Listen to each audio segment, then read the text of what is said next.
Hello students, welcome back to my channel. अगर आपने अभी तक मेरे चैनल को सब्सक्राइब नहीं किया है तो जल्दी से चैनल को सब्सक्राइब कर दो। और आज के वीडियो में हम पढ़ेंगे यूजीसी नेट होम साइंस का सब्जेक्ट होम मैनेजमेंट। और हमारा टॉपिक होम मैनेजमेंट टॉपिक ही चल रहा है जिसकी ये क्लास 4 है। ऑलरेडी 3 वीडियोस हम इस टॉपिक पे कवर कर चुके हैं। अगर आपको वो वीडियोस देखनी है तो आप प्लेलिस्ट में जाके चेक कर सकते हैं। होम मैनेजमेंट के नाम से प्लेलिस्ट है। आज हम पढ़ेंगे स्टैंडर्ड्स के बारे में। स्टैंडर्ड्स क्या होते हैं? Standards are related to some particular area और थिंग्स। जो स्टैंडर्ड्स होते हैं वो किसी पर्टिकुलर एरिया या किसी पर्टिकुलर चीज़ से रिलेटेड होते हैं। They are more specific than goals. ये गोल्स से भी ज़्यादा स्पेसिफिक होते हैं। वैल्यूज़ एंड गोल्स के बारे में हम अपनी लास्ट वीडियो में पढ़ चुके हैं। अभी हम स्टैंडर्ड्स के बारे में पढ़ रहे हैं। तो यहाँ पे लिखा हुआ है कि जो स्टैंडर्ड्स होते हैं वो गोल्स और वैल्यूज से ज़्यादा स्पेसिफिक होते हैं। It is based on resources. Standards हमारे रिसोर्सेज पे बेस्ड होते हैं, वैल्यूज़ पे बेस्ड होते हैं एंड गोल्स पे भी बेस्ड होते हैं। मेन कंसेप्ट जो होता है स्टैंडर्ड का वो होता है कि हमें अचीव करने हैं अपने गोल्स को वैल्यूज़ के बेसिस पे। It include standards of living. यहाँ पे standard of living, behaviour, thinking, analysing and decision making process involve होता है। स्टैंडर्ड डिटरमाइन करते हैं एक लिमिट को जिससे कि हम अपने गोल्स को अचीव करते हैं। क्योंकि हम अपने गोल्स को एक लिमिटेड टाइम में अचीव करते हैं और एक लिमिट में अचीव करते हैं तो स्टैंडर्ड उस लिमिट को डिटरमाइन करते हैं। स्टैंडर्ड स्टेबल होते हैं लेकिन वैल्यूज़ एंड गोल्स जो होते हैं वो हाइपोथेटिकल फैक्ट्स पे बेस्ड होते हैं। क्योंकि गोल्स जो होते हैं वो हम अपने short term long term goals होते हैं। हम अपने बेसिक नीड के अकॉर्डिंग हमारी जो दिनचर्या में लाइफ साइकिल में जो भी चीज़ें हमें अचीव करनी होती है वो हम हमारे गोल्स बन जाते हैं।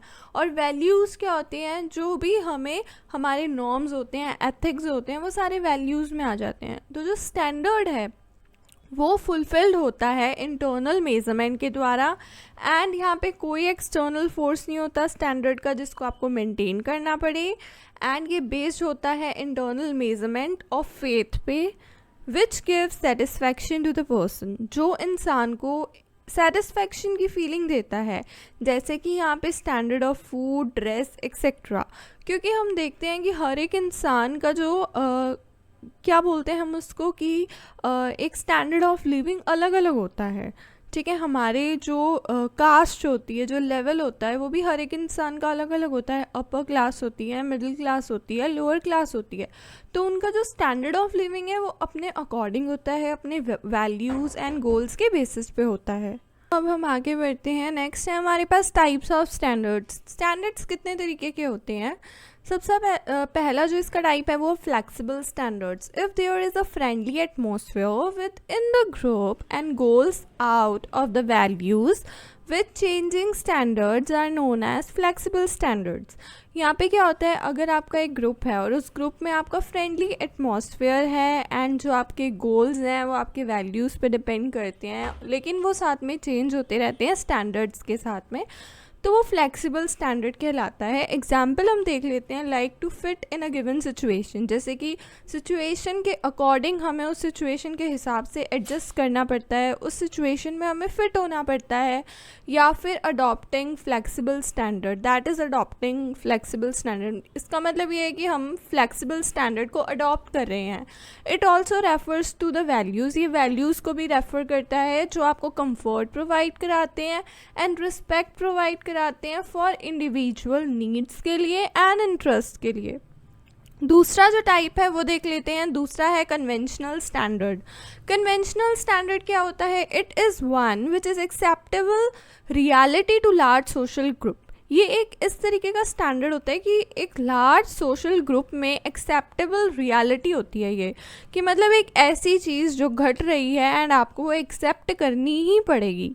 These are adopted unconsciously. हम इन चीज़ों को अडॉप्ट करते हैं। Conventional standard are fixed at given any given point in time and place. Conventional standards जो होते हैं वो फिक्स्ड होते हैं किसी भी गिवन पॉइंट पे, टाइम पे, प्लेस पे, person change to meet them. इंसान अपने आप को बदलता है उन नीड्स को फुलफिल करने के लिए। If values as social acceptance and perfectionism are highly regarded, यहाँ पे सोशल एक्सेप्टेंस एंड परफेक्टनेस होनी बहुत ज़्यादा, एंड जो परफेक्टनेस होती है वो हाईली रिगार्डेड होती है from these values. In values से जो गोल्स होते हैं कन्वेंशनली रीच करने के लिए एक्सेप्टेड स्टैंडर्ड्स को वो रिप्रेजेंट करते हैं, कस्टम्स को एंड ट्रेडिशन को of the geographical area. Example, placing the knife to the right, ये मतलब ऑलरेडी डिसाइडेड होते हैं, लाइक आपको नाइफ़ को राइट साइड पे रखना है एंड फोक को लेफ़्ट साइड पे रखना है प्लेट के। Attending wedding in good clothes, ये सब डिसाइडेड हैं कि आप अगर किसी की शादी में जा रहे हो तो आपको अच्छे कपड़े पहन के जाने ही हैं, क्योंकि वो सोसाइटी द्वारा एक्सेप्टेड है। अगर आप गंदे से कपड़े पहन के चले जाओगे तो आपका मजाक बनेगा एंड वो सोशली एक्सेप्टेड नहीं होगा। Which is associated with the value of comfort, जो कि आपके जो कम्फर्ट की वैल्यू होता है उससे एसोसिएटेड होते हैं। तो स्टैंडर्ड्स दो टाइप्स के हो गए।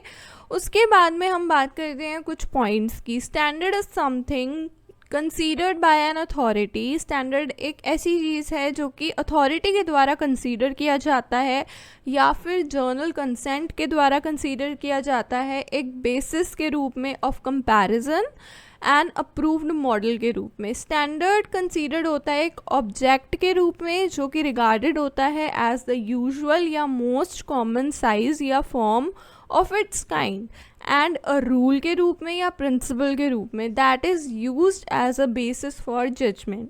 स्टैंडर्ड को हम यूज़ करते हैं जजमेंट के बेसिस के लिए। Spirit de corps is a French word, ये एक फ्रेंच वर्ड है। स्पिरिट का मतलब है spirit plus de, of plus corps, group, body is it meaning goes, इसका मतलब है गोज चलते जाना, a calm of comradeship, enthusiasm and devotion to a cause among the members of a group. Basically आपको इतना याद करने की ज़रूरत नहीं है, थोड़ा कॉम्प्लिकेटेड हो गया। आपको ये नाम याद रखना है कि ये जो है एक फ्रेंच वर्ड है और इसका मतलब है गोज, मतलब चलते जाना। फिर हमारे पास रिलेशनशिप आ जाता है between values, goals and standard. Value, goals और स्टैंडर्ड के बीच में क्या रिलेशनशिप है? Values are the basis, values जो होती हैं वो बेसिस होती हैं on which goals and standards are formulated, जिनके ऊपर गोल्स और स्टैंडर्ड्स फॉर्मुलेट होते हैं। Value, goals and standards closely related होते हैं एक दूसरे से। चेंज इन पर्सनस एनवायरनमेंट, जब हमारे वातावरण एनवायरनमेंट में, हमारे वांट्स में एंड सर्कमस्टेंसेस में चेंज होता है तो हमारे वैल्यू सिस्टम में भी पर्टिकुलर पर्सन के वैल्यू सिस्टम में ऑटोमेटिकली चेंज आ जाता है। गोल्स क्या करते हैं? एक डायरेक्शन देते हैं, एक इंसान को एक पर्टिकुलर डायरेक्शन में डायरेक्ट करते हैं एंड कंट्रीब्यूशन में डायरेक्ट करते हैं एक पर्सन के, जो कि उसको मदद करता है अपने गोल्स को अचीव करने में। ये क्लियर एंड स्ट्रेट होते हैं जो गोल्स होते हैं, एंड गोल्स जो होते हैं वो अचीव होने चाहिए एक लिमिटेड टाइम में, जो कि स्टैंडर्ड्स के द्वारा आपको प्रोवाइड होता है। स्टैंडर्ड्स जो होते हैं वो एक्सटेंडेड हो सकते हैं, कैन बी एक्सटेंडेड, आप उनको एक्सटेंड कर सकते हो क्वांटिटेटिव मेज़र से क्वालिटेटिव मेज़र तक। एंड वैल्यूज जो होते हैं एक इंसान को मदद करते हैं गोल्स और स्टैंडर्ड्स को फॉर्मुलेट करने में। उसके बाद है कि जो सोशल प्रिंसिपल है उसको हम वैल्यूज़, गोल्स या स्टैंडर्ड्स बोलते हैं, जो कि हेल्ड एक दूसरे के साथ रहते हैं या फिर एक इंडिविजुअल, क्लास, सोसाइटी एक्सेट्रा द्वारा एक्सेप्टेड होते हैं। ये लाइक स्टार्स होते हैं। One will not succeed in touching them with his hands, like हम स्टार्स को टच नहीं कर सकते अपने हाथों से। Instead one choose them as is guide, हम उनको अपने गाइड के रूप में चूज़ करते हैं एंड उनको फॉलो करते हैं अपनी डेस्टिनी, अपने गोल्स को अचीव करने के लिए। यहाँ पे आपको रिलेशनशिप दिखाया हुआ है तीनों में, ये तीनों एक दूसरे से कोरिलेटेड होते हैं। उसके बाद हमारे पास एक नया टॉपिक आता है ह्यूमन रिसोर्सेज। ह्यूमन रिसोर्सेज क्या है? ह्यूमन रिसोर्स मैनेजमेंट, HRM जो है वो एक मैनेजमेंट है एक ऑर्गेनाइजेशन का, वर्कफोर्स का या ह्यूमन रिसोर्स का। मीनिंग ऑफ रिसोर्सेज की बात करें कि रिसोर्सेज का क्या मतलब होता है, सिंपल वर्ड्स में बात करें तो रिसोर्सेज डिफाइंड होते हैं एक मटेरियल के रूप में, एसेट के रूप में या कैपिटल के रूप में, जिनको आप यूज़ कर सकते हो अपने गोल्स को कंप्लीट करने के लिए। या फिर अचीव करने के लिए। अकॉर्डिंग टू मॉलोच एंड डिकेन 1906 में इन्होंने डेफिनेशन दी थी ह्यूमन रिसोर्सेज की। रिसोर्सेज जो होते हैं वो मीन्स होते हैं जो कि अवेलेबल होते हैं एंड रिकॉग्नाइज होते हैं अपने पोटेंशियल के लिए इन मीटिंग डिमांड्स को फुलफ़िल करने के लिए। दे फर्दर डिफाइन मीन्स, ये फर्दर मीन्स को डिफाइन करते हैं as those things which have want satisfying power, जिनमें वांट सेटिस्फाइंग पावर होती है एंड जो इंस्ट्रूमेंटल होते हैं डिज़ायर्ड एंड को रीच करने के लिए।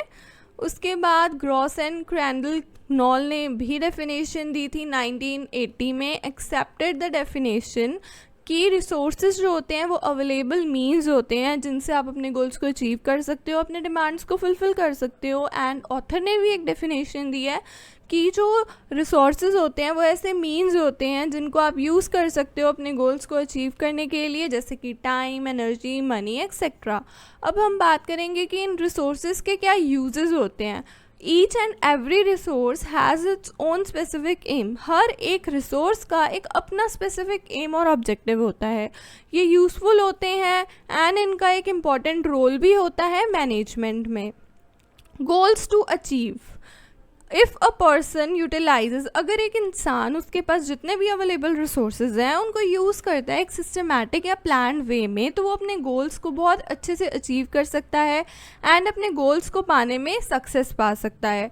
Desire to gain satisfaction, to achieve, goal को अचीव करने के लिए या फिर सेटिस्फैक्शन को गेन करने के लिए एक जो इंसान है वो यूटिलाइज़ करता है अपने रिसोर्सेज को। एंड अवेलेबल रिसोर्सेज को यूटिलाइज़ करने से एक पर्सन जो है वो सिर्फ अपने गोल्स को ही अचीव नहीं करता है बट उसको सेटिस्फैक्शन भी मिलता है, जो कि एक होम मेकर के लिए बहुत ज़्यादा अच्छा होता है। उसके बाद है इकोनॉमिक ऑफ रिसोर्सेज, एक पर्सन को सोचना पड़ता है रिसोर्सेज को यूटिलाइज़ करने से पहले, क्योंकि वो लिमिटेड होते हैं एंड लिमिटेशन की वजह से हमें अपने रिसोर्सेज को इकोनॉमिकली यूज़ करना पड़ता है। इसीलिए वो वैल्यूएबल भी होते हैं एंड जल्दी से ख़त्म भी हो जाते हैं जैसे ही हम उनको कंज्यूम करते हैं। नेक्स्ट है overall development, to get optimal use करने के लिए रिसोर्सेज का, अंडरस्टैंडिंग का एंड कोऑपरेशन का सभी फैमिली मेम्बर्स के एक मैनेजमेंट प्रोसेस रिक्वायर्ड होता है। सो अगर आपको वीडियो अच्छी लगी हो तो वीडियो को लाइक करना, शेयर करना ना भूलिएगा एंड चैनल को सब्सक्राइब करना ना भूलिएगा, बेल नोटिफिकेशन को दबाना ना भूलिएगा।